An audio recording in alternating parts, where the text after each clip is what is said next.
Final thoughts.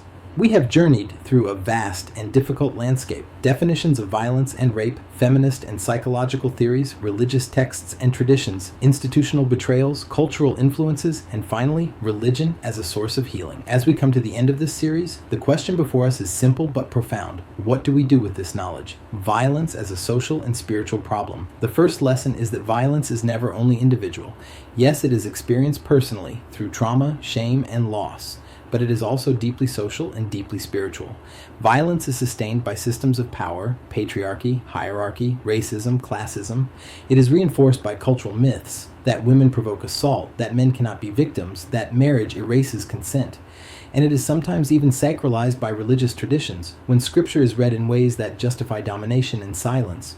But what this also means is that violence is not inevitable. If it is socially constructed, it can be socially dismantled. If it is justified through distorted theology, it can be resisted with liberating theology, listening to survivors. The second lesson is that survivors must be at the center. We've seen how survivors who recognize and name their experiences as rape are more likely to seek support and healing. We've also seen how communities' responses, supportive or dismissive, shape the trajectory of recovery. This means our task is not only to critique institutions or reinterpret texts, but to listen. To listen when survivors whisper their truth, to believe them, to resist the temptation to explain it away or minimize. Listening is not passive. It is an act of solidarity. It is the first step toward justice. Religion as wound and as medicine. The third lesson is that religion cuts both ways.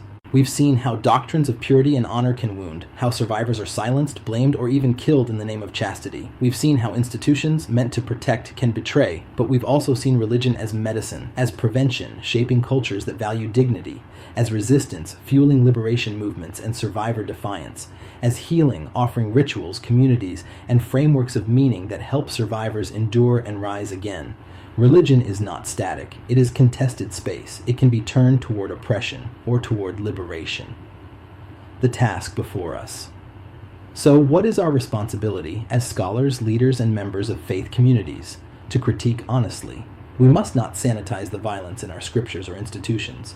Denial only perpetuates harm. To reinterpret faithfully, we must reclaim the liberating strands of our traditions, refusing to let patriarchy be the last word. To respond courageously, institutions must practice transparency and accountability. Communities must replace betrayal with courage. To accompany survivors, healing happens when survivors are believed, supported, and empowered, not when they are silenced or shamed. To embody justice, religion must not only talk about compassion and dignity, it must live it. Final reflection. Let me close with this thought. Violence thrives in silence, secrecy, and shame. But healing thrives in truth, community, and courage. Religion will always be part of this struggle, sometimes as obstacle, sometimes as resource. The challenge for us is to make sure that faith becomes a force of prevention, resistance, and healing rather than complicity. And so I leave you with this question. In your own scholarship, your communities, your lives, how will you help bend the arc of religion away from violence and toward justice? That is the task before us. That is the hope of survivors, and that is the calling of faith.